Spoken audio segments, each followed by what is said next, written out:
Forgetfulness को ये जब इस दुनिया में, तो हम लोगों का एक ही बीमारी है, जो भी दुख का कारण है हम जो है भगवान को भूल गए। ठीक है, और अभी हमारा जो भी प्रयास हो रहा है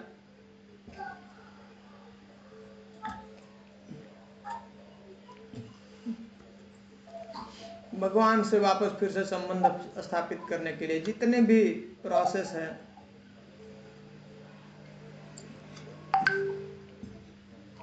चाहे वो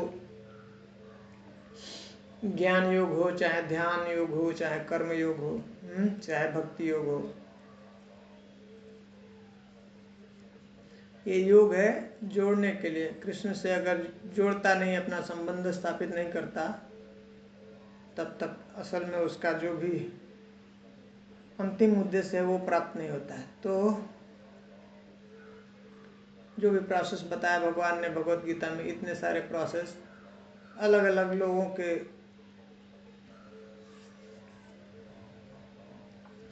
गुणों के हिसाब से अलग अलग प्रोसेस बताया है, और सब जो है प्रोसेस धीरे धीरे भगवान के पास जो है उसको जोड़ते हैं। और भक्ति योग के अलावा और जो भी प्रोसेस बताया है वो एक तरह से स्टेप्स है, सीढ़ी है, जिससे चढ़ करके हम अपने गंतव्य स्थान पे पहुंच सकते हैं। एक्चुअली वो भक्ति मार्ग तक, भक्ति योग जो है वहां तक पहुंचाता है, और सब मार्ग जो है भक्ति योग पे जब तक पहुंचा नहीं है, भक्ति का जो भक्ति साधन पे जब तक वो पहुंचता नहीं है, तब तक वो जो परम लाभ है वो नहीं प्राप्त कर सकता है।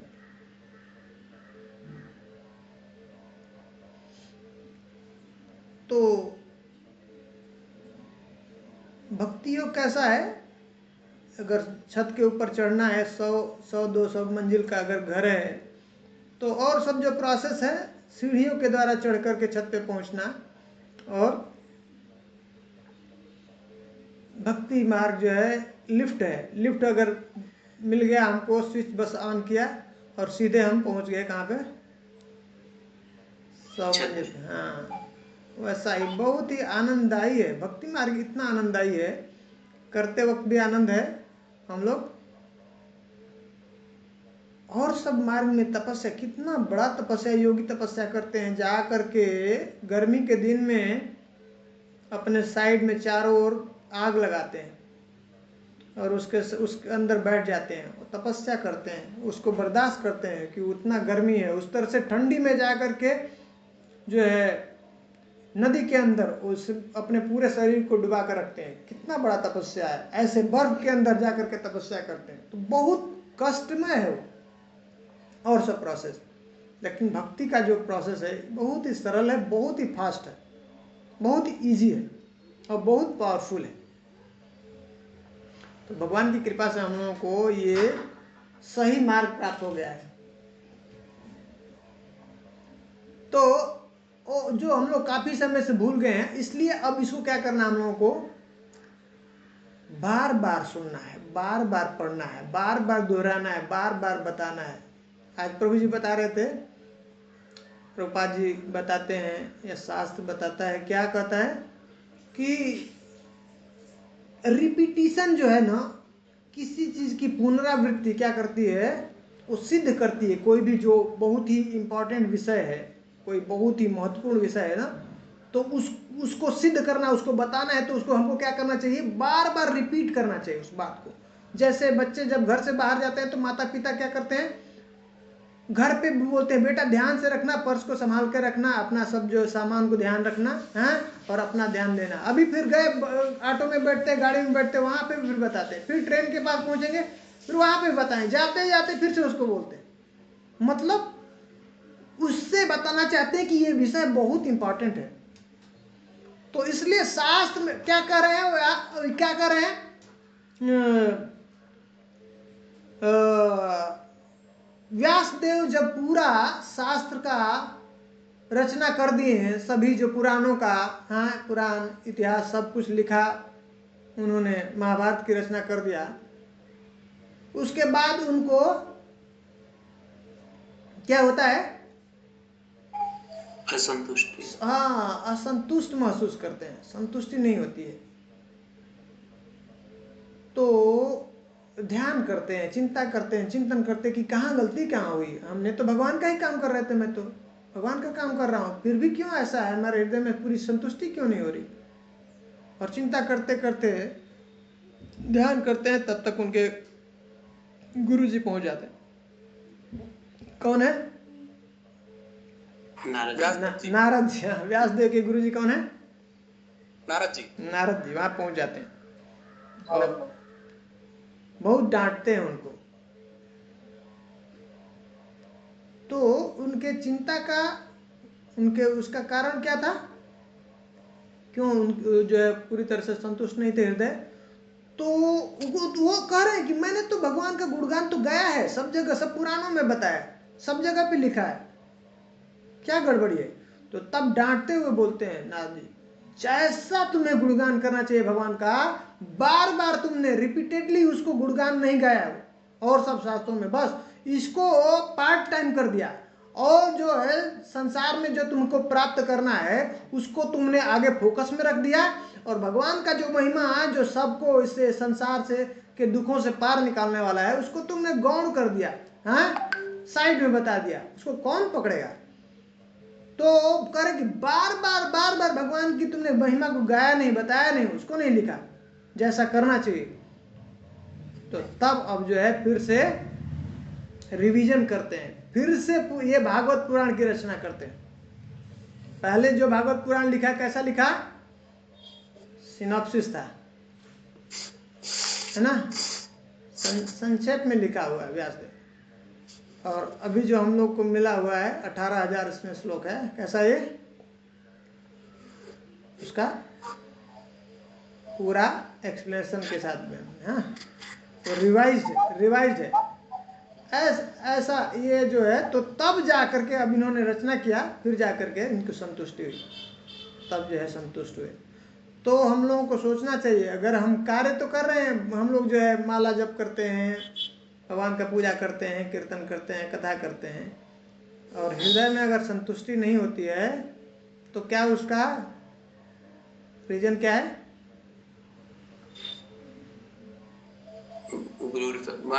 हाँ कहीं न कहीं कुछ न कुछ छुपा है हमारे हृदय में, जैसे हमारा संपर्क नहीं हुआ, सच में भगवान से संपर्क नहीं हुआ। जब नाम जप करते हैं, कीर्तन कर रहे हैं, कथा कर रहे हैं, भगवान का पूजा कर रहे हैं, मतलब मन हमारा उसमें पूरी तरह से नहीं है भगवान की महिमा के लिए। भगवान का ग्लोरिफिकेशन होगा ना तो हमारा हृदय बहुत, जब भी हम कभी हम लोग ऐसा कार्य करते हैं, अभी सेवा करते हैं, बहुत ऐसा मिनियल सेवा, छोटा सा सेवा करते हैं, लेकिन मन हृदय बहुत संतुष्ट हो जाता है, आज बहुत अच्छा लगता है, जाकर के ऐसा लगता है कि बहुत अच्छा लगा, ऐसा फीलिंग आता, मतलब भगवान रिस्पांस करते हैं हृदय में जो परमात्मा है ना, तो तब बताते हैं। तो हम लोगों को ये ध्यान देना चाहिए। तो ये जो है हमारा काफ़ी समय से ये विस्मृति हो चुका है भगवान से जो हमारा संबंध है, ये ज्ञान जो प्योर ज्ञान है वो क्या हो गया है, आच्छादित हो गया है, वो ढक गया है ना। आत्मा क्या है, भगवान का अंश है ना, भगवत गीता में कह रहे हैं ना 15वें अध्याय में, 15वें अध्याय के 7वें श्लोक में क्या कहते भगवान, मामैव अंश जीवलोके जीवभूत सनातन, हाँ मनः षष्ठानि इंद्रियाणि प्रकृति स्थानि कर्षति, ये सब मेरे अंश हैं, मेरे बच्चे हैं। मामैव अंश जीवलोके जीवभूत सनातन, शाश्वत के लिए, हमेशा हमेशा के लिए, आज के लिए नहीं, अभी हो गया फिर कल नहीं, अभी आज इस हम लोगों का इस शरीर में अभी कोई माता पिता है, अगले जन्म में कोई और दूसरे माता पिता हो जाए, बदल जाए, ऐसा नहीं, भगवान कर मैं बदलता नहीं। 14वें अध्याय के 4थे श्लोक में क्या कहते हैं भगवान, सर्व योनिषु कौन्तेय अहम बीज प्रदापिता, सभी योनियों के कुंती पुत्र, सभी जितना भी योनियां हैं उसका जो ओरिजिनल जो फादर हूँ, सीड गिवर, वो बीज जो प्रदान करने वाला कौन है? अहम बीज प्रदाता मैं हूँ। मैं वो बीज जो है प्रदान करता हूँ, डालता हूँ, है ना। उसके बारे में हम लोग चर्चा करेंगे। तो सोल जो है ओरिजिनली जब जैसे बारिश की बूंद है, जब ऊपर से नीचे गिरती है, तो बारिश का बूंद जो पानी है ना, वो बहुत पवित्र होता है, प्योर होता है, और वो बहुत फायदेमंद होता है। सबसे जो अच्छा पानी है पीने के लिए कौन सा है? बारिश का पानी। बारिश का पानी। वो क्या है, प्रॉब्लम है कि वो जब ये इन्वायरमेंट के साथ टच होता है, और ये जब पहली बारिश होती है ना, तो इन्वायरमेंट में बहुत ज़्यादा धूल गंदगी रहता है, तो इसलिए उसको मना करते हैं पीने के लिए। अगर उसको अच्छे से, वो पहले जो वाटर हार्वेस्ट करते थे, रख देते थे पानी को, उसके लिए बना करके बहुत अच्छा तरीके से उसको, और 1 साल के लिए स्टोर करके नीचे रख दिया, वही पूरा पीते थे, और वो सबसे बेस्ट होता था, सबसे अच्छा पानी है। अभी आज हम जो है उसको वो प्रोसेस फॉलो नहीं कर रहे हैं। अभी धीरे धीरे कुछ लोगों के अंदर जागरूकता है, अभी स्टार्ट किया है, वाटर हार्वेस्टिंग कर रहे हैं पीने के लिए पानी। सबसे अगर पीने का पानी स्वच्छ है, अच्छा है, हेल्दी है, तो हमको बहुत सारी बीमारियां नहीं होती, इससे बच सकते हैं। उसके बाद में अभी ये सब जो भी मिनरल वाटर और सब हम लोग पी रहे हैं, वो जो प्यूरिफाइड वाला, वो सब अच्छा नहीं है। उसके अंदर क्या है, वो सभी जितने भी विटामिन है, मिनरल्स है, उसको भी निकाल के बाहर कर देता है, प्यूरिफाई करता है ना पानी को। उसके साथ साथ जो उसके अंदर जो अच्छे हैं विटामिन है, मिनरल्स है, उसको भी बाहर निकाल करके फेंक देता है। और डेंजर क्या है हैं? गुड बैक्टीरिया भी निकाल देता है। गुड बैक्टीरिया निकाल देता है, और भी उसको क्या कर देता है, अब हमारी बॉडी कैसी है ना, एक हम लोगों का एक जो है रेंज है एल्कलाइन का, क्षारीय और अम्लीय है ना।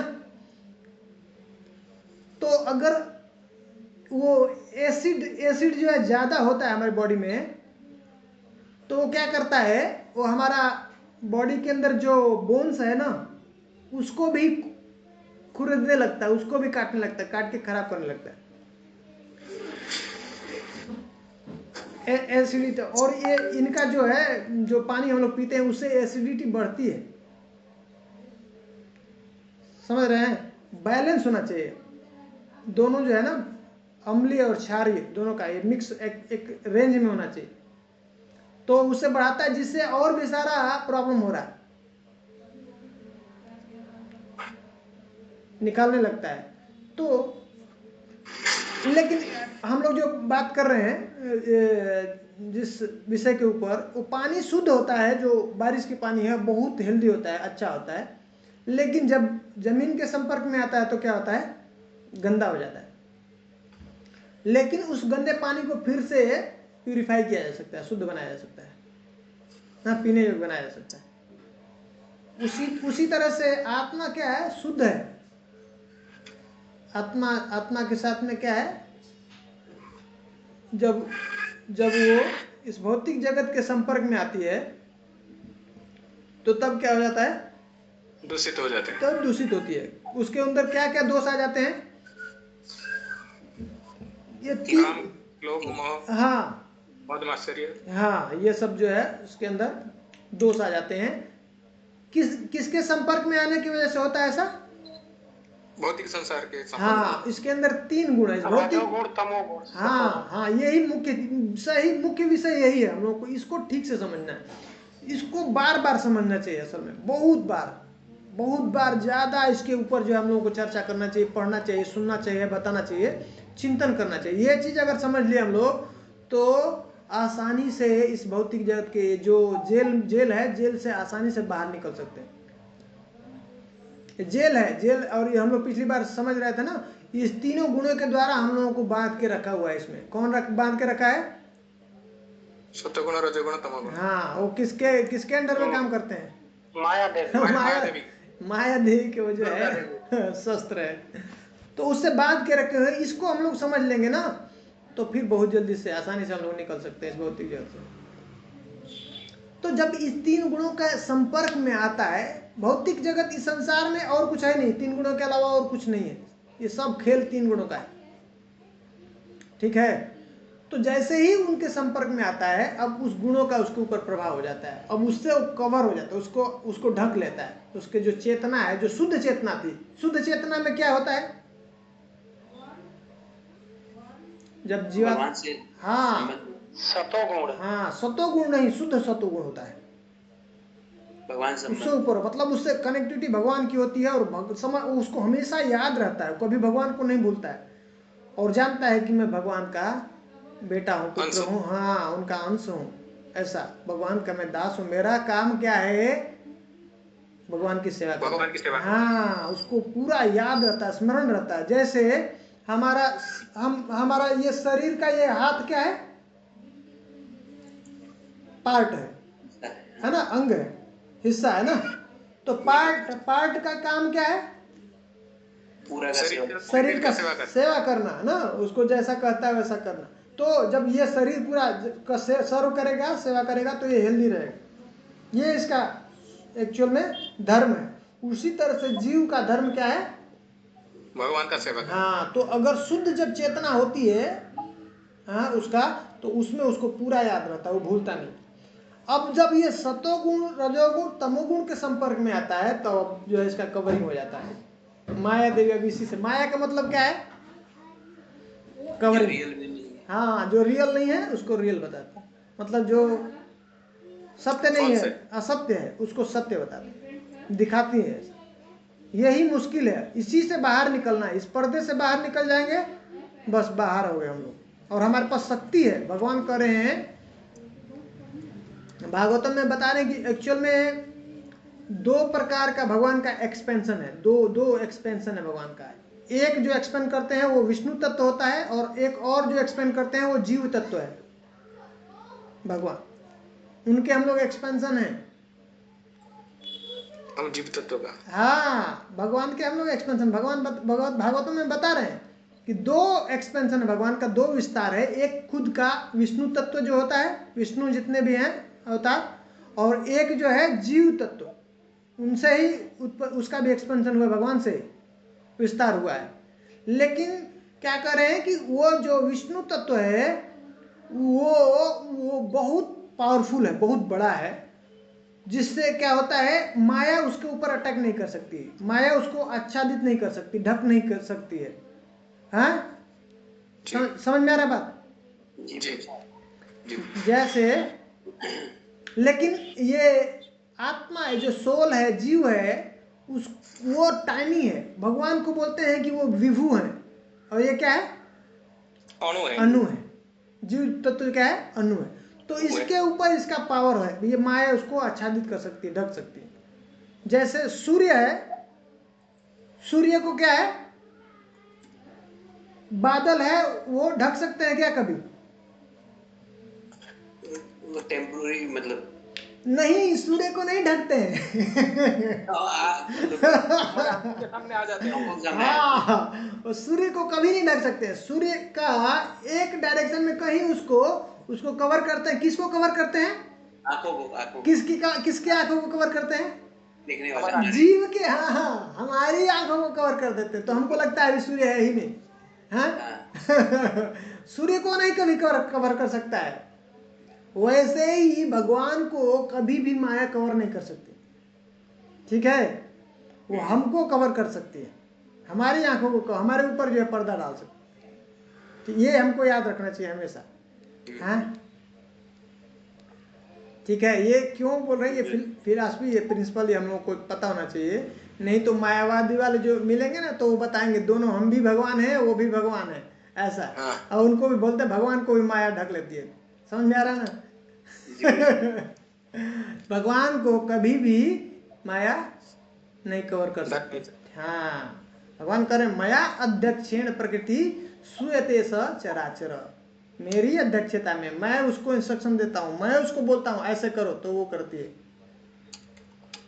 ठीक है, माया भगवान के अधीन है, कभी भी माया को ढक नहीं सकती है भगवान को माया। ठीक है जी। हाँ, तो उस तरह से जब ये सतोगुण रजोगुण तमोगुण मतलब इसके जब संपर्क में जीव आता है तो उसके ऊपर एक कवरिंग पड़ जाता है उसका। भगवान कर रहे हैं, ये समझना है, हम लोगों को समझना चाहिए, जानना चाहिए मन क्या है। मन जो हमारी इंद्रियां, जहां जहां जिस इंद्रिय जो विषय है, विषय वस्तु है, उसको संस्कृत में तन मात्रा कहते हैं। भोग वस्तु है जो, जैसे आंखों को हमको देखने में के लिए जो कुछ ऐसा रूप अच्छा लगता है ना, कानों को सुनने के लिए जो शब्द अच्छा लगता है, जो आवाज साउंड है, इसको तन मात्रा कहते हैं, या इंद्रिय वस्तु बोल सकते हैं, सेंस ऑब्जेक्ट है। आंखों को जो स्पर्श के लिए, छूने के लिए, जो स्किन के साथ में जो संपर्क आता है, उसको जो अच्छा लगता है, वो उसका विषय वस्तु है। क्यों चर्चा कर रहे थे हम लोग ये? वो ढक लेती है, कवर जो माया ढक लेता है, मन के बारे में बताया। हाँ, मन के बारे में, ठीक। तो ये मन जो है, ये जब इंद्रियां हमारी हैं, जब इंद्रिय वस्तु के संपर्क में आता है तो ये मन ट्रांसपेरेंट है, ये याद रखना। जैसे ग्लास है ना, ग्लास के जो शीशे का ग्लास है, उसके अंदर जैसा पानी डालेंगे, मान लीजिए पानी व्हाइट है और उसके अंदर हमने रेड कलर मिला दिया, तो उसके आर पार कैसा दिखेगा? रेड दिखेगा, रेड दिखेगा। ये इसका आप लोग प्रैक्टिकल कर सकते हैं,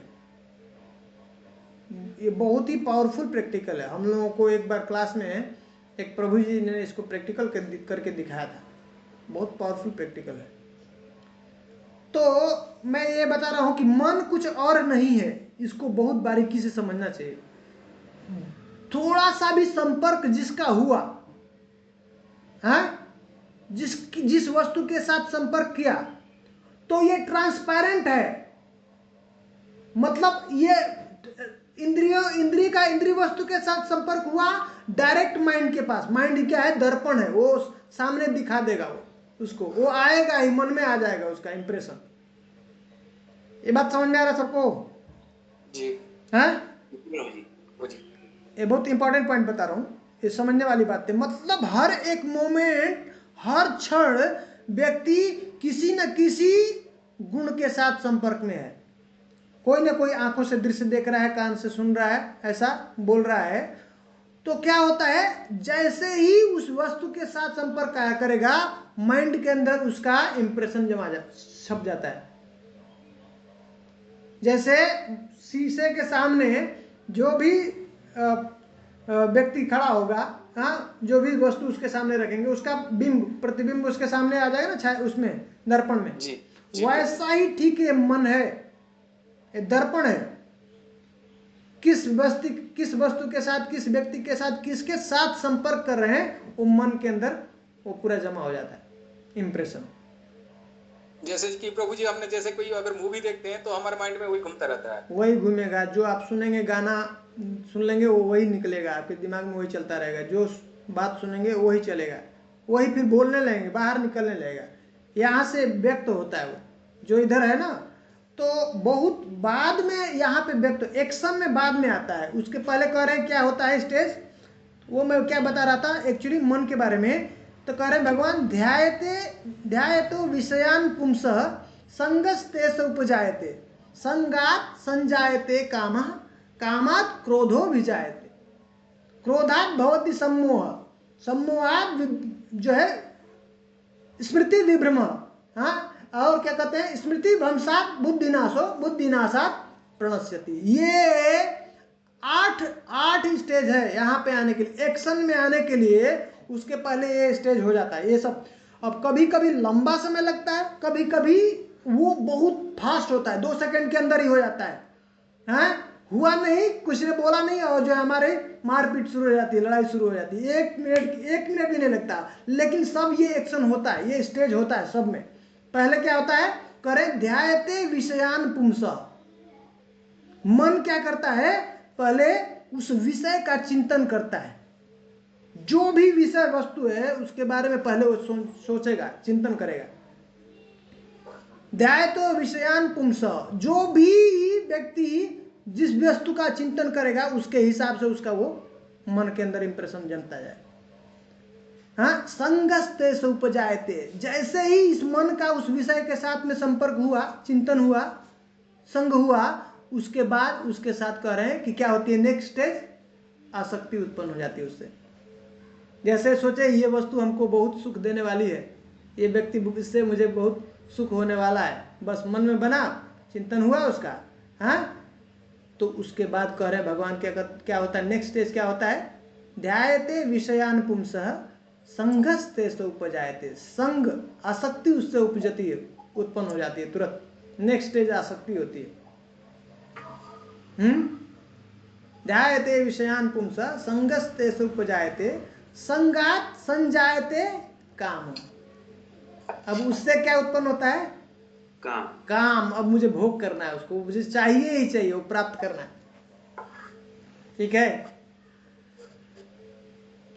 और काम की जो है वो पूर्ति होती है, जब हमको पूरा हो जाता है तो क्या होता है,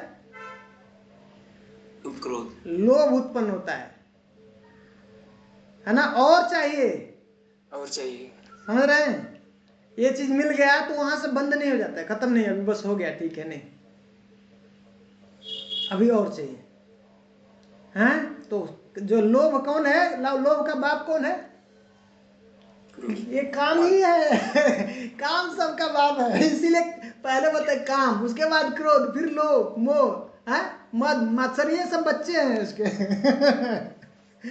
रूट क्या है, काम है। हम लोग बोल रहे थे ना कि जननी जो है सभी दुखों का कौन है, ये बाप है, काम है।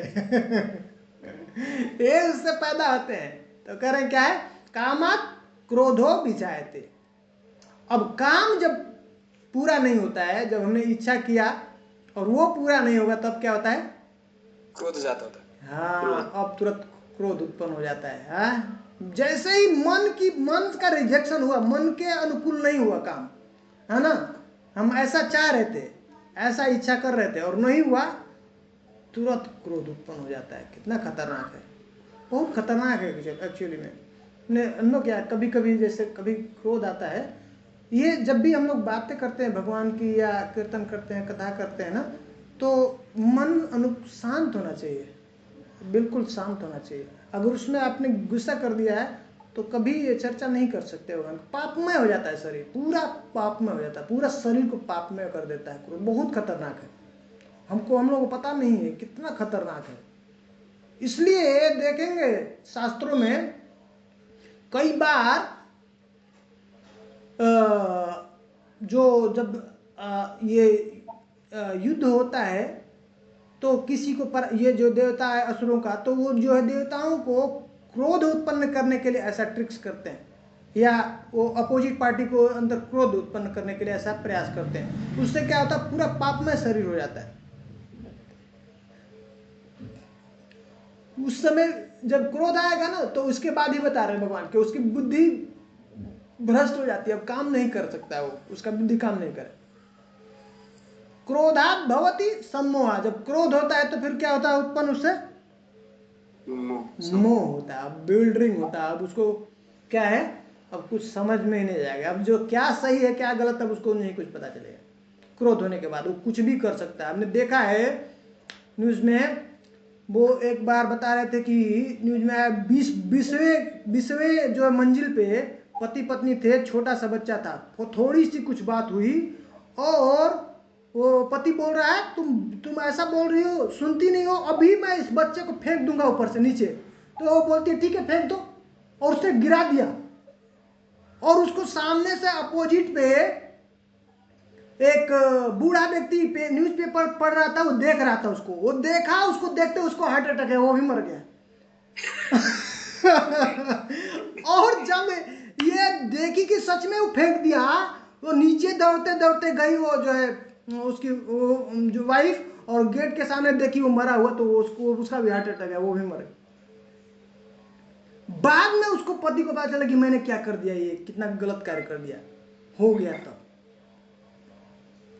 उस समय क्रोध के समय कुछ भी व्यक्ति कर सकता है, कुछ भी कर सकता है, कुछ भी उसका अभी उस समय पूरा इंटेलिजेंस का वो जो भी है पूरा कैप्चर हो चुका है, कवर हो चुका है, कोई भी उसका अब काम करने वाला नहीं है, हाईजेक हो गया ना, बोलते हैं ना, उसका पूरा कनेक्शन खत्म हो गया, कनेक्टिविटी इंटेलिजेंस से ये कार्य कर देता, ढक देता, बादल जैसे ढक दिया ना पूरा बाहर का सामने का प्रकाश, अब उसके पास पहुंचता ही नहीं इंटेलिजेंस। क्रोधात भवति सम्मोह, सम्मोहात स्मृति विभ्रम, अब उससे क्या होती है, स्मृति ही गया।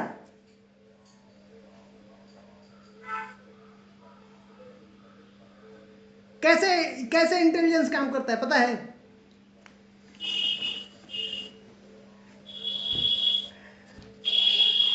जब ये स्टोरेज है, पूरा जबरदस्त साइंस है जैसे अभी आजकल इसको समझा जा सकता है बहुत आसानी से, इंटेलिजेंस, आर्टिफिशियल इंटेलिजेंस आप लोगों ने सुना है?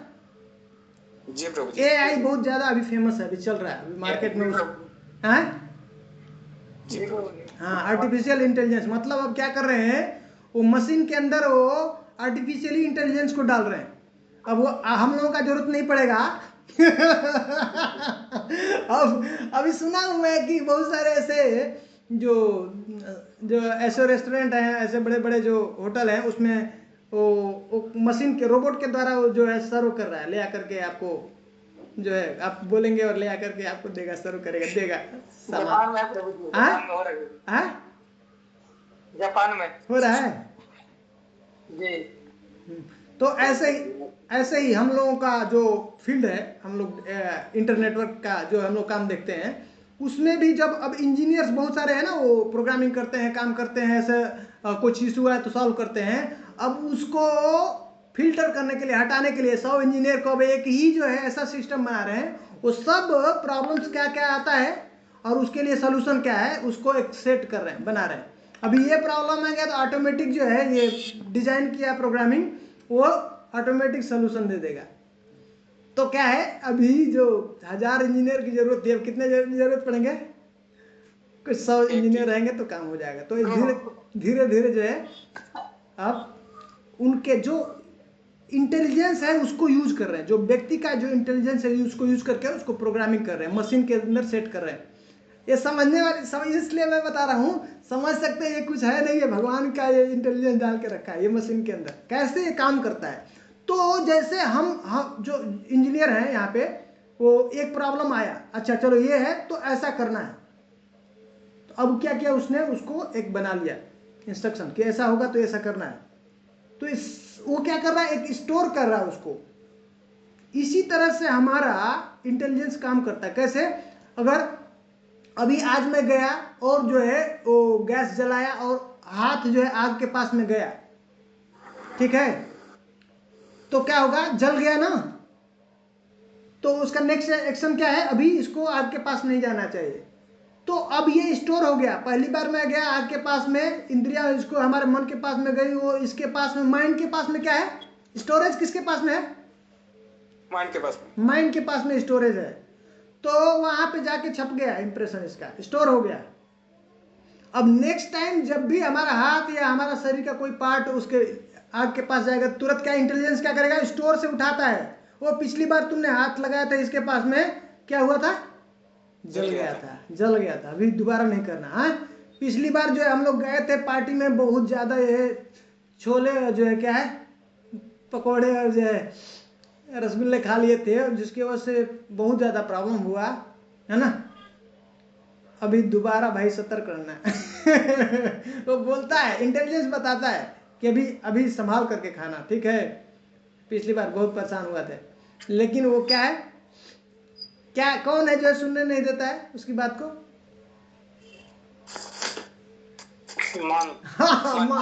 मन का तो चलता है, एक बार खा लो, अभी इस बार फिर मौका कब मिलता है देखेंगे। एक प्रभु जी का बताते कथा कि वो प्रसाद ले रहे थे, बाहर के कुछ जर्मनी के किधर के थे, और कई बार प्रसाद लिए तो बोले अब खत्म हो गया, सब लोग उठ रहे थे, वो अकेले बैठे थे, तो उनको जो प्रभु जी तो बोले एक बकेट में भर के मैं आपको दे देता हूँ, घर पे आराम से खाइएगा। और रात को गए, उठ के वो खाते रहे 12 बजे तक, ऐसा हो कि पेट पूरा फूल गया उनका। अब ऐसा हुआ कि अब पूरा अंदर जगह ही नहीं था। अब ये जो उनको बहुत प्रॉब्लम होने लगा, तो पास में कोई डिओटी थे, भक्त थे, उनको बोले कि मुझे बहुत दिक्कत हो रहा है, सांस लेने के लिए भी नहीं हो रहा है तो उनको ले जाके एडमिट करना पड़ा हॉस्पिटल में। और इतना ले लिया कि बोले जगह नहीं है कहीं से निकालने के लिए, तो उनको पेट को काटना पड़ेगा, फाड़ करके वो हलवा बाहर निकालना पड़ा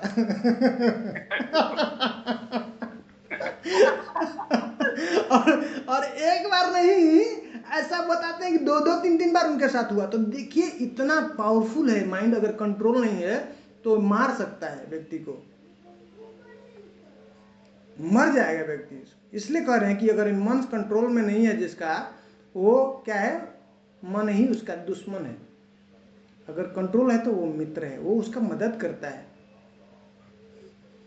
तो कह रहे ध्यायते विषयान पुंस संगस्ते स उपजायते संगात संजायते काम कामात क्रोधो भी जायते। काम से क्रोध उत्पन्न हुआ, क्रोधात भवति सम्मोह, हाँ, सम्मोहात स्मृति विभ्रम, स्मृति खत्म हो गई। और करे स्मृति भ्रंशात बुद्धिनाश, हाँ, बुद्धिनाशात प्रणश्यति। अब जब उसकी स्मृति ही गई, अब स्टोरेज गया, जो भाई ऐसा हुआ था तो ऐसा करना है, अभी ऐसा होता है तो ऐसा करना है, ये सब स्टोरेज है, वही खत्म हो गया। अब कोई तो चेक किधर से करेगा, वो चेक करने के लिए कुछ है ही नहीं ना स्टोर। तो इसलिए करें स्मृति भ्रंशात बुद्धिनाश, बुद्धिनाशात प्रणश्यति।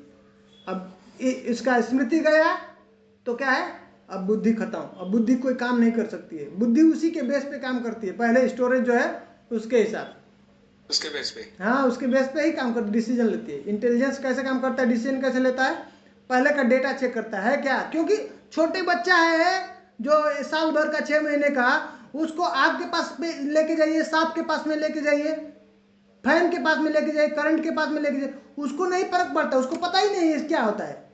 वो टाइगर के पास में लेके जाइए, उसके सबके पास में हाथ डालेगा वो। समझ आ रहा है? जब इसका सेंस होता है, उसको एक बार हो गया, अभी दोबारा अब उसको अब स्टोर हो जाता है उसके, जब दिमाग में स्टोर हो गया कि नहीं ये तो इससे इसको किया था, ऐसे टच किया था तो मेरा हाथ जल गया था, अब दोबारा उसको करेंगे डालेंगे तो तब नहीं करें, अब उसका सेट हो गया उसके दिमाग। ऐसे ही ये जनरल एग्जांपल है, ऐसे ही एक्चुअली में हम लोग करोड़ों बार जन्म ले चुके हैं, तो हमारे साथ में ऐसा बहुत इंप्रेशन हमारा कहां पे पड़ा हुआ है,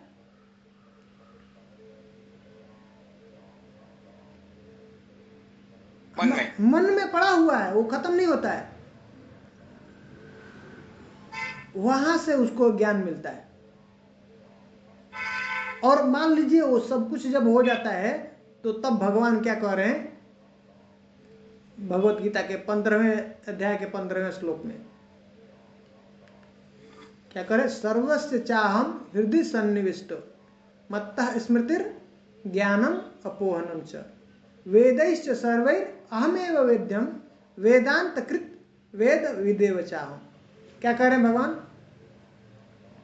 सर्वस्य चाहम हृदय सन्निविष्ट, सभी जीवों के हृदय में मैं निवास करता हूं, सब जीव के हृदय में जितने भी लोग हैं, सर्वस्य चाहम हृदय सन्निविष्टो मत्तः स्मृतिर। और क्या कहते हैं उसमें बैठे बैठे क्या करते हैं भगवान, मत्तः स्मृतिर, मैं उसको याद दिलाता हूँ, वही याद दिलाते हैं। अच्छा बच्चा है, जो बछड़ा है, गाय ने अभी बच्चे को जन्म दिया, कैसे वो जाकर के माता के पास में थन के पास अपने आप पीने लगता है, उसको कहाँ से बुद्धि आती है, कोई सिखाया उसको, हैं, भगवान देते हैं। हाँ, वही याद दिलाते हैं उसको, मत्तः स्मृतिर, मैं उसको याद दिलाता हूं। अभी मैं सोया हूं और सुबह उठा, क्या करना है ये कैसे पता चलेगा, कौन याद दिलाता है,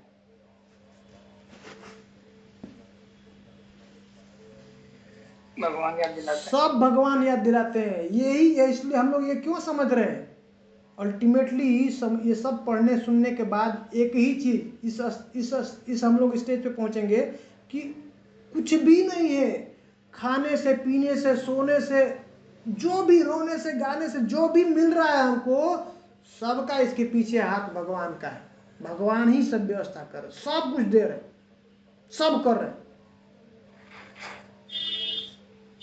तो कह रहे मत्ता स्मृति, मेरे से ही उसको स्मृति आती है, मैं उसको याद दिलाता हूं, मैं ही उसको ज्ञान देता हूं, क्या करना है, क्या चीज गलत है, क्या चीज ठीक है। कौन दिलाता है? भगवान। भगवान। तो इसमें किसी का प्रश्न आना चाहिए आगे क्या? तो गलत के लिए भी वही याद दिलाते हैं। गलत भी वही कराते हैं, अच्छा कराते हैं। याद दिलाते हैं वही। तो हम लोग के फिर क्यों दुख भोगना, है ना? क्योंकि प्रभु जी हम कामना पोषण करते हैं, इसलिए वो याद दिलाते रहते हैं। हम कामना पोषण करते हैं ना, चाहे सही हो या गलत हो, लेकिन भगवान याद दिलाते हैं। सही बात है। मूल में काम है हमारा, जीव का इच्छा है। तो असल में भगवान यहाँ पे कह रहे हैं ना, मत्ता स्मृति ज्ञानम अपोहनम च, उसको मैं भुलाता भी मैं ही हूँ। बहुत बड़ा काम है, बहुत बड़ा भगवान का हमारे ऊपर कृपा है। वो जो है कभी कभी जो जरूरत नहीं उसको चीज़ों को भुला देना, बहुत बहुत बड़ा भगवान का बहुत बड़ा कृपा है। मैं तो कह रहा हूँ बहुत बड़ा कृपा है, ये साधारण कृपा नहीं है भगवान का, बहुत असीम कृपा है भगवान का। ये जो है भुला देना, इतना मैं बोलूं क्या मैं बोलूं इसके बारे में, यही हमको परेशान करके रखता है। मन के अंदर इतना सारा उल्टा सीधा जो है चीजें हम लोग भर के रखते हैं, अगर वो चीज हट जाए, अब भगवान की चीज याद आने लगे, तो बहुत जीवन हमारा शांति में हो जाएगा, बहुत जल्दी शांति में हो जाएगा। अगर इस संसार की चीजें अगर दिमाग में भरी हुई है, वो आता है वही परेशान करके हमको रखता है। तो भगवान की कृपा है, बहुत असीम कृपा है। भगवान कह रहे हैं कि मैं उसको जब जरूरत होता है उसको याद दिलाता हूँ, उसको ज्ञान देता हूँ, और मैं ही उसको भुला देता हूँ। लेकिन इसमें एक चीज अंतर है, एक बात है, भगवान वैसे कहते हैं क्या, समो हम सर्वभूतेषु न मे द्वेषो अस्ति न प्रिय, मैं सब जीवों के लिए सेम हूं, किसी के लिए ऐसा नहीं किसी से द्वेष करता हूं, किसी से प्रेम करता हूं। लेकिन यहां पे एक बात है स्पेशल,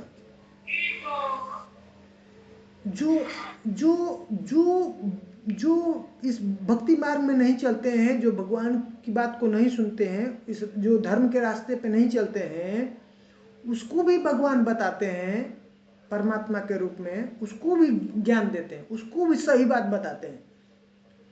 और जो चल रहा है, जो भगवान के इस मार्ग में चल रहा है, भक्ति मार्ग में चल रहा है, उसको भी भगवान ज्ञान देते हैं, बताते हैं, परमात्मा के रूप में उसको गाइड करते रहते हैं, हमेशा उसके साथ में। हम लोग पिछली बार चर्चा कर रहे थे ना कि इतना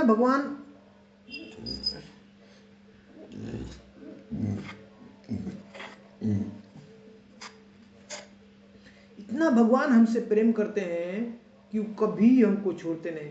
चाहे हम लोग कुत्ते के शरीर में चले जाएं, बिल्ली के शरीर में चले जाएं, हाथी के शरीर में चले जाएं, कोई भी जानवर के शरीर में, सांप के शरीर में, हाँ, बिच्छू के शरीर में, यहाँ तक कि कह रहे हैं कि जो स्टूल है, लैट्रिन है, लैट्रिन के अंदर जो कीड़े होते हैं उसके अंदर भी हम लोग चले, उसके अंदर भी भगवान शरीर हमको नहीं छोड़ते, उसके अंदर भी परमात्मा है, उसके अंदर भी भगवान हमको गाइड करते रहते, बताते रहते हैं। उसको कहाँ से उसको ज्ञान मिलेगा? उनको चिंता लगा हुआ है हमारा। हम लोग इस जो जगह पे आए हैं, ये जगह ठीक नहीं, हमारे लिए ठीक नहीं है। जैसे माता पिता छोटे बच्चे को बाहर लेके जाते हैं, उसको कभी नहीं छोड़ते, अपने साथ पकड़ कर रखते हैं उसका हाथ, नहीं जाना, छोड़ना नहीं यार, दूर मत जाना, पास में रहना। वैसे ही भगवान इस भौतिक जगत में कभी भी जीव उससे अलग नहीं हो सकता, परमात्मा हमेशा उसके साथ है। ये कितना भी जो है शरीर क्यों ना बदलता जाए, कभी भी शरीर नहीं छोड़ते, उसके साथ, उसका साथ नहीं छोड़ते हैं। भगवान हमेशा उसके साथ परमात्मा के रूप में इस भौतिक जगत। यहाँ से जब जीव भगवत धाम चला जाता है तो जाते हैं क्या परमात्मा?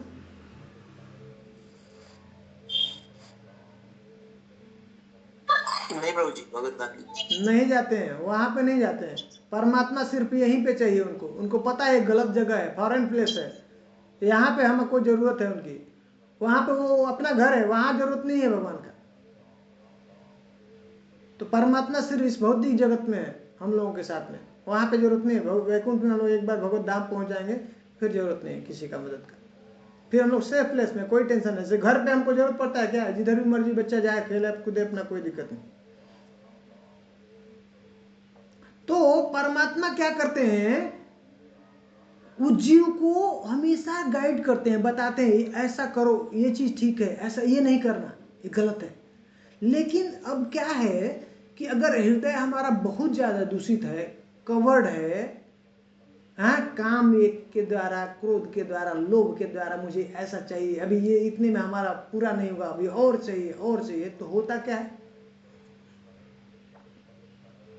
परमात्मा का इंस्ट्रक्शन रहता है, वो बताते हैं, लेकिन क्या होता है, हम उनकी बात को नकार देते हैं, उनकी बात को नहीं सुनते।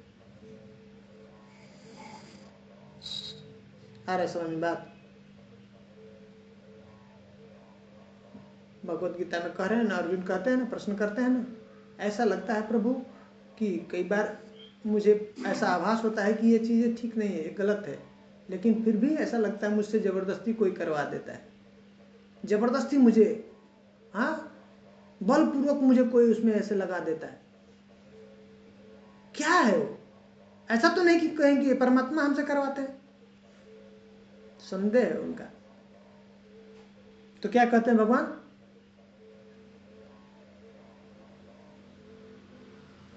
नहीं नहीं नहीं, परमात्मा नहीं हो, कौन करवाता है, एक काम है अर्जुन, काम।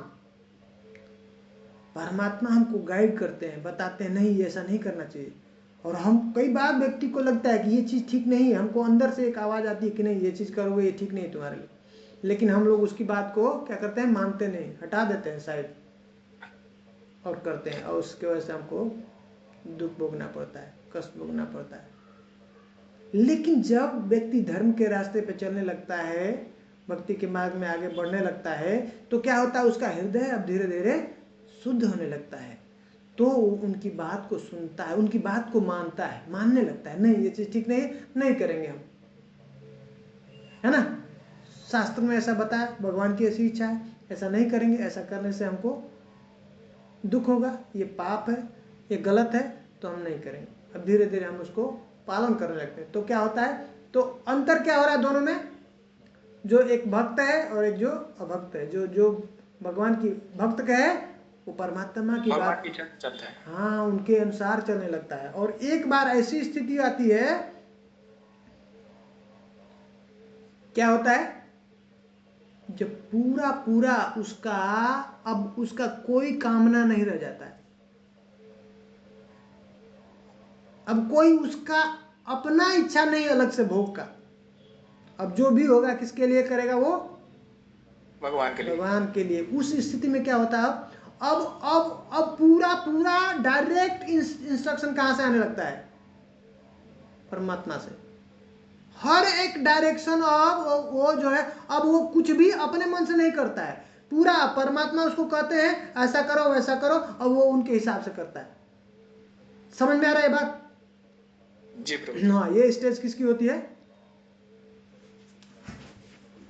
संपूर्ण समर्पण की। हाँ, पूरी तरह से जो शुद्ध हो चुका है उसका, शुद्ध भक्त।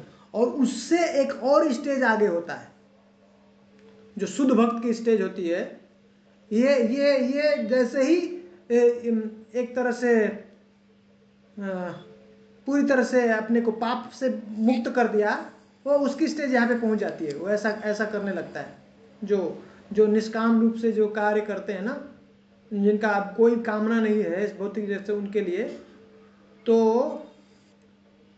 वो स्टेज पे पहुंच जाते हैं, परमात्मा उनको डायरेक्ट करते हैं, हर उस काम के लिए उसको बताते हैं। लेकिन इसके आगे एक और स्टेज है जो भक्तों की होती है, शुद्ध भक्त की होती है। उस स्टेज में क्या होता है,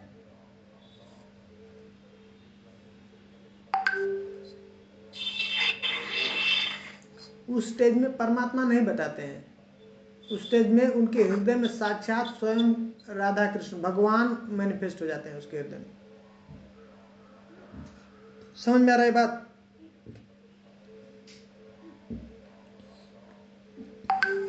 प्रभु जी रिपीट करिए दोबारा एक बार। देखिए एक स्टेज, देखिए हर एक जीव के अंदर हो, चाहे पापी हो चाहे वो पुण्यवान हो, धर्मात्मा हो, भक्त हो, हाँ, उस सबके हृदय में परमात्मा तो है ही। ठीक है, इतना बात क्लियर है ना? जी प्रभु जी। लेकिन जब कोई व्यक्ति इस धर्म का पालन करने लगता है, इस रास्ते पे आगे बढ़ता है, प्रैक्टिस करता है ना, किसी भी योग के द्वारा, चाहे वो कर्म योग हो, ज्ञान योग हो, ध्यान योग हो, और इस स्तर पे जाता है कि अपने को पूरी तरह से पाप मुक्त कर देता है। अब उसके अंदर कोई पाप नहीं। पाप का मूल जो रीजन है कौन है? काम है, ठीक है ना? कामना। जब हम अपनी इंद्रिय तृप्ति के लिए कोई भी ऐसा इच्छा करते हैं, डिजायर करते हैं, है ना, कामना करते हैं, कुछ कोई भी इंद्रिय भोग, है ना, सिर्फ जो है सेक्स डिजायर नहीं, किसी भी प्रकार की कामना, अपनी इंद्रिय तृप्ति के लिए करते हैं। कोई हमको चीजें अच्छी लग रही है, उसको हम देखने के लिए, हाँ, सुनते हैं, सुनने के लिए, अपनी तृप्ति के लिए, उसमें कृष्ण नहीं है, भगवान नहीं है, भगवान की कामना के लिए नहीं, भगवान की तृप्ति के लिए नहीं, तो वो काम है। तो जो एक लेवल होता है, कि स्टेज होता है, भगवान बता रहे हैं भगवत गीता में, ऐसे अलग अलग स्टेज है ना, जो एक तो जानवर के लेवल पे है, जानवर के लेवल के बाद उससे ऊपर उठते हैं तो मनुष्य में आते हैं, मनुष्य में आने के बावजूद भी वो जानवर के लेवल पे होते हैं। उसके बाद वो उठते हैं तो धीरे धीरे वो कर्मी है, कर्मी, जो उनको और कुछ भगवान से, देवता से, किसी से मतलब नहीं है, सिर्फ वही, उनको ही पूजा करना है, उनकी इंद्रिय तृप्ति चाहिए बस। हमारा जो बोलते हैं ना, जो सेल्फिश होते हैं। उसके बाद जो स्टेज होता है सकाम कर्म योग, सकाम कर्म योग। अब वो कर्म करते हैं अपनी कामना के लिए, काम युक्त होता है, लेकिन कैसा होता है? वो शास्त्र के अनुसार करते हैं। अच्छा, इनका पूजा करोगे, ये देवी का, देवता का पूजा करोगे तो ऐसा ये आपको मिल जाएगा, ये प्राप्त हो जाएगा, तो उसके अनुसार करते हैं। इसको बोलते हैं सकाम कर्म। लेकिन इसके बाद का स्टेज आता है एक निष्काम कर्म। अब कोई उसकी कामना नहीं, तो समझ गया उसमें, वो उसको पता चल जाता है कि उसमें उसकी तृप्ति नहीं होती, तो कामना बंद कर देता है, निष्काम कर्म योग में पहुंच जाता है। तो वहां पे पाप खत्म हो जाता है। पाप का जो मूल कारण है काम। अब काम वो अपने के लिए कुछ करता ही नहीं है ना, तो अब क्या है? कर्म से अब उसका आसक्ति नहीं है। जब हम कोई भी कर्म अपनी इच्छा के लिए करते हैं, अपनी कामना की पूर्ति के लिए करते हैं, तब वो कर्म हमको बंधन में डालता है, बांधता है, चाहे वो बुरा हो चाहे अच्छा हो, पाप हो या पुण्य हो। अब जब हम अपने नाम के लिए कुछ हम काम करते हैं, अच्छा कार्य करते हैं, तो भी वो बांधेगा, उससे हमको अच्छा फल प्राप्त होता है, हमको बाद में रिटर्न में बहुत कई गुना हमको उसका फल प्राप्त होगा। और कोई कुछ ने हमने बुरा कर्म कर दिया, गलत कार्य कर दिया, तो हमको उसका बुरा फल प्राप्त होगा। तो ये दोनों बंधन है, बांधते हैं। लेकिन ऐसे ये प्रोसेस फॉलो करते हुए निष्काम कर्म योग जब उस स्तर पे पहुंच जाता है, जब उसकी कोई भी अपने लिए कुछ भी उसकी कामना नहीं है, तब वो पाप से, अब वो कोई उसके ऊपर कोई बंधन नहीं लगता है, वो मुक्त हो गया। तो जीते जी कर्म कर रहा है, लेकिन उसके ऊपर कर्म का कोई प्रभाव नहीं है। तो अब पाप से वो मुक्त हो गया। उस स्टेज में उस परमात्मा की बात उसको समझ में आने लगता है, सुनने लगता है, ठीक है, पवित्र हो गया ना। तो जैसे ये मन मतलब क्या है? मन पूरा उतना शुद्ध हो गया है उसका। अभी जैसे हम गाड़ी से चल रहे हैं और बगल वाला और भी कोई गाड़ी से चल रहा है ना, गाड़ी की साउंड है, तो क्या है, बाहर वाला साइड वाला से बहुत ज्यादा आवाज आ रहा है, तो हमारा जो और कुछ भी आवाज आएगा हमारे ओर से पास में, तो अगर बहुत तेजी से साइड में या जिस घर में हम हैं, हाँ, अब कोई हमको घर में पास में कोई आवाज दे रहा, बुला रहा है, और उसका साउंड स्लो है, और पास वाले का जो है उसने बहुत सारा जो है म्यूजिक सिस्टम डाल के रखा है बहुत तेजी से, तो क्या होगा? हमको सुनाई देगा? पता नहीं चलेगा, पता नहीं चलेगा। यही सिस्टम होता है जो भक्त नहीं है या जिनका हृदय अशुद्ध है, तो मन में बहुत सारे वो उसके आवाज चलते रहते हैं, बहुत तेजी से आवाज चलता रहता है, तो ये परमात्मा की आवाज दब जाती है, उनको सुनाई नहीं देती। परमात्मा बताते हैं, गाइड करते हैं। समझ में आ रहा है बात? जी प्रभु। हाँ, लेकिन जब ऐसे करते करते भक्ति मार्ग में भक्त के स्टेज पे पहुंच जाता है, भगवान की सेवा करते करते, डायरेक्ट सेवा करते करते जब उसका हृदय पूर्ण तरह से पवित्र हो जाता है, तो तब उसके हृदय में स्वयं भगवान मैनिफेस्ट हो जाते हैं। जैसे हनुमान जी ने दिखाया ना, उनके हृदय में कौन थे? सीताराम। हाँ, परमात्मा नहीं थे, स्वयं साक्षात सीताराम उनको दिखाया। ऐसे भक्तों के हृदय में स्वयं भगवान आ जाते हैं,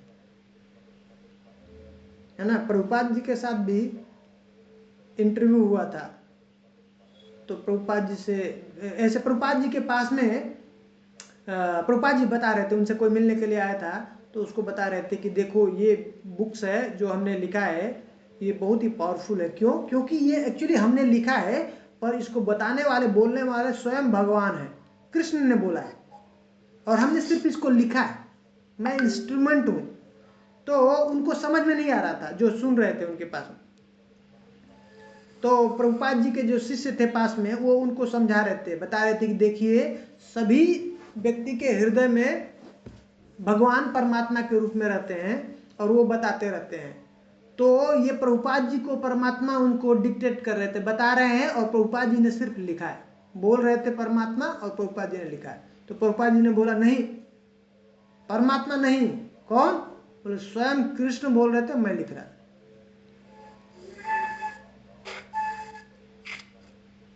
समझ में आ रहा है? जी प्रभु जी। उस स्थिति में अब उसको बाहर भीतर सब जगह पे दर्शन होते हैं भगवान के, अंदर भी और बाहर भी। हाँ, वो जैसे हम एक दूसरे को देख पा रहे हैं, बात कर पा रहे हैं, सुन पा रहे हैं, उस स्थिति पे वो भगवान को ऐसे देख सकते हैं, बात कर सकते हैं, वो सबको देख सकते हैं। उस स्थिति में वो सबको देख सकते हैं, देवताओं को देख सकते हैं, भगवान को देख सकते हैं, भगवान के दिव्य धाम को समझ सकते हैं, देख सकते हैं। समझ में आया? जी प्रभु जी।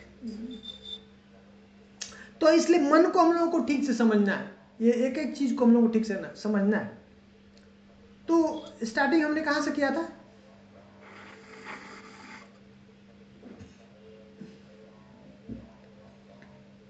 हाँ, हमने शुरू किया था मन का, जो ये पहले मन के ऊपर ये कब्जा कर लेता है, ये गुण, 3 गुण जब उसके संपर्क में आता है, पहले शुद्ध होता है, जैसे ही किसी के संपर्क में आया कि मन के ऊपर उसका आ गया, चित्र आ गया ना, दर्पण के सामने जैसे भी कोई चित्र आएगा उसके सामने दर्पण में आ जाता है ना, प्रकट हो जाता है कि नहीं? जी प्रभु जी। वैसे ही जैसे ही हमारा इंद्रिय किसी भी वस्तु के सामने आएगी, फटाक से अपने आप उसके मन के ऊपर उसका चित्र आ जाएगा, है ना। कई बार हम लोग आंखें बंद कर देते हैं ना, पहले हमने सांप देखा हुआ है, कुछ ऐसा है, और हमने आंख बंद करके सोचेंगे तो चित्र आ जाएगा कि नहीं उसका? जी प्रभु जी। वो चित्र स्टोर है हमारे माइंड में, ठीक है। तो इस तरह से ये मन जिसका संग करता है उसके हिसाब से हमारा मन बनता जाता है। मन कुछ और अलग से कुछ है नहीं, ये फ्री स्टोरेज मीडिया है, इसके अंदर जितना भी मर्जी उतना आप जो है कितना टीबी भी डाल सकते हैं, है ना। टेराबाइट है ना, बोलते हैं ना, गीगाबाइट, टेराबाइट, जैसे हार्ड डिस्क हम लोग ले जाते हैं, पेन ड्राइव, मोबाइल, उसमें बोलते हैं ना कि इतना मेमोरी, इसमें जितना गाना डालना है डाल लीजिए, उसके अंदर जितना है ना वीडियो डालना है डाल लीजिए। ऐसा ये भगवान ने जबरदस्त माइंड जो है हमारे पास में मेमोरी सेट दिया है, जितना लाइब्रेरी का बुक सब डालना है डाल सकते हैं। तो इसलिए अब हमको संभलना है। तो जो इच्छा है, इच्छा ही हमारा इस भौतिक जगत में हमको फंसाने का कारण। अगर भौतिक इच्छा है तो हम इस भौतिक जगत में रहेंगे। भगवान जीव जैसा इच्छा करता है, हमने बताया ना, परमात्मा ही उसको गाइड करते हैं, उसको याद दिलाते हैं, वही भुलाते हैं। तो जीव जो इस संसार में रहना चाहता है, अब उसके लिए वैसा ज्ञान देते हैं, वो उसको याद दिलाते हैं। बोलते हैं कई बार कोई जो है पूछते हैं कि अच्छा तो क्या है, वो आतंकवादी है, उसको जो है बम फोड़ा, उसको मारा, मारने के लिए, तो फिर भगवान ही याद दिलाते हैं। हाँ, कह रहे हैं, भागवतम कह रहे हैं कि जीव जो मुझे भुलाना चाहता है उसको मैं वैसा ज्ञान देता हूं और वो जन्म जन्मांतर ऐसे भूलता ही जाता है, और जो मुझे याद करना चाहता है फिर मैं उसके लिए पूरी व्यवस्था करने लगता हूं, कैसे वो मेरे पास वापस आए। ये समझने वाली बात है। इसलिए ये मन का फंक्शन है, इच्छा, डिजायर। तो ये कामना बस समझना है, कामना भौतिक चीज का हुआ, इस भौतिक संसार में फंस जाएंगे, भौतिक चीजों से आसक्ति हो जाएगी। ये समझने वाली है, कॉन्सेप्ट यही है। भगवान से बता रहे हैं क्या, ध्यायते विषयान पुंस संगस्ते स उपजायते। जिस भी वस्तु का, विषय का संग हो, आसक्ति, वो उससे चिंतन हुआ, उससे अपने आप आसक्ति उत्पन्न हो जाएगी। और जिसकी आसक्ति उत्पन्न हो गई फिर वैसा ही हमको व्यवस्था होगा, वैसा ही हमको जन्म लेना पड़ेगा। भौतिक चीजों का संपर्क हुआ, चिंतन हुआ, तो उससे आसक्ति हो जाएगी। अब सेम विषय अगर बदल जाए, वो कामना अभी हम भौतिक चीजों का कर रहे हैं तो उससे आसक्ति है, अगर वो सिर्फ विषय वस्तु हटा दें, वो भगवान से हो जाए। इसको कह रहे हैं कुंती, वो जो है माता देवहूति प्रश्न किए हैं भगवान कपिल देव से, और कपिल देव कह रहे हैं, कपिल मुनि बताते हैं कि प्रसंगम अजरम पासम, ये आसक्ति इतनी खतरनाक है। अजरम पासम, प्रसंगम अजरम पासम, ये अजर पास है, ऐसा बंधन है, इससे निकलना बहुत मुश्किल है। ये आसक्ति, भौतिक आसक्ति, प्रसंगम अजरम पासम आत्मना कवयो विदु।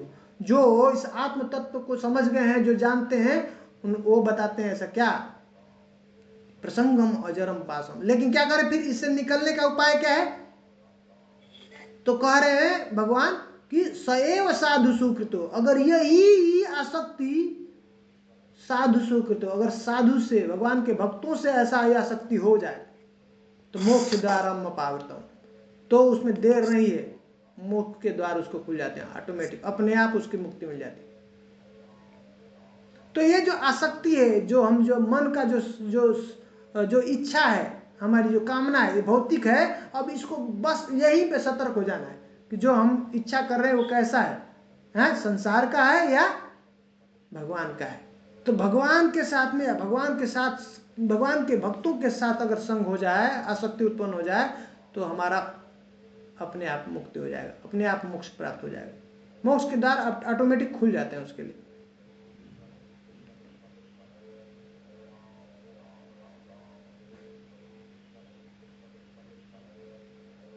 ठीक है, तो ये समझने वाली बात है कि इच्छा जो कर रहे हैं हम, जीव का इच्छा बहुत इंपॉर्टेंट है। तब तक भगवान इच्छा के साथ में कोई भी इंटरफेयर नहीं करते हैं, उसके साथ हस्तक्षेप नहीं करते हैं। जीव इच्छा करने के लिए स्वतंत्र है, वो चाहे तो भगवान की इच्छा कर सकता है, चाहे तो इस भौतिक जगत का, माया की इच्छा कर सकता है। इसीलिए जीव को बोल रहे हैं क्या है, ये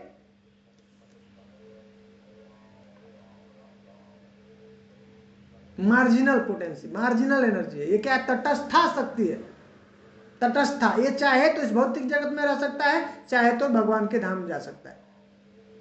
जैसे मेढक है ना, मेढक कैसा है, तट पर रहता है, चाहे तो जमीन पर रह सकता है, चाहे तो पानी के अंदर जा सकता है ना। वैसे ही जीव के ऊपर, तो जीव के ऊपर है। जीव इच्छा करे तो भगवान सुलभ है, बहुत आसानी से प्राप्त हो सकते हैं। अब जीव इच्छा करे माया का, तो वो भी है सुलभ। भगवान तो व्यवस्था देने वाले हैं। एको बहुनाम यो विदधाति कामान, करे भगवान एकमात्र है ऐसे विविध, जो इतने बहुनाम, जो बहुत सारे जो जीव है, सब जीवों के कामनाओं की, इच्छाओं को पूरा कर रहे हैं भगवान। मात्र एक भगवान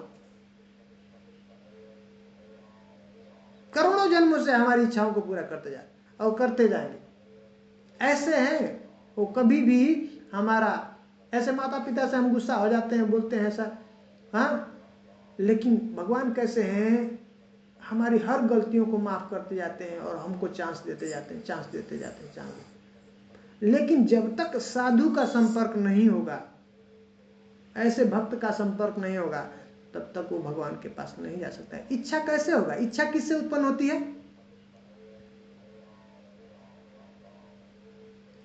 संग से। सबका निचोड़ क्या है? ये संग। भगवान को क्यों भूला जीव? उसका संग हुआ किसके साथ? भौतिक जगत के साथ में। उसका कवरिंग हो गया है चेतना के ऊपर।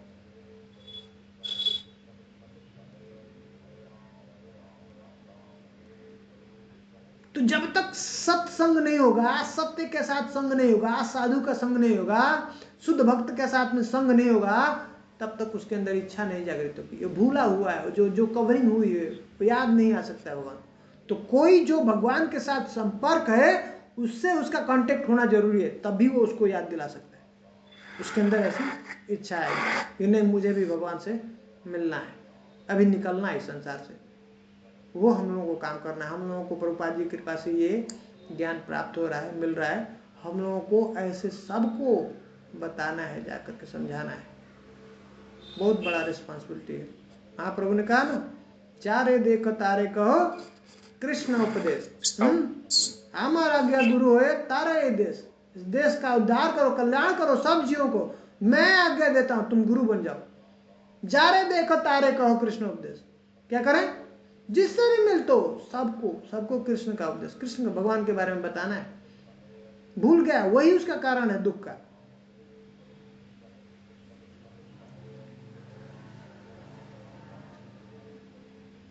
ठीक है, अब किसी का प्रश्न है तो ले सकते हैं। अब आगे से कंटिन्यू करेंगे, याद दिलाइएगा मुझे अगली बार कुछ। अभी प्रभु जी धन्यवाद, प्रणाम। धन्यवाद, प्रणाम। प्रभु जी, ये चतुश्लोकी भागवतम क्या है और इसमें और अपने जो भागवतम इसमें क्या डिफरेंस है प्रभु जी? अब क्या है, चतुश्लोकी भागवतम 4 श्लोक में भगवान ने बताया। द्वितीय स्कंद में, भागवतम के द्वितीय स्कंद में भगवान ने ब्रह्मा जी को, जब ब्रह्मा जी की उत्पत्ति हुई ना, तो भगवान ने इस 4 श्लोकों में सुनाया। क्यों सुनाया? क्योंकि ब्रह्मा जी के पास में 4 सिर है, तो वो 4 श्लोक में ही भागवतम पूरा समझ ले। ठीक है, लेकिन हम लोगों के पास में 1 सिर है इसलिए हमको भागवतम को 18,000 श्लोक में करके व्यासदेव ने दिया। ठीक है तो मतलब प्रभु जी ओनली 4 श्लोक प्रभु 4 श्लोक में भागवतम पूरा कंप्लीट। हरि बोल।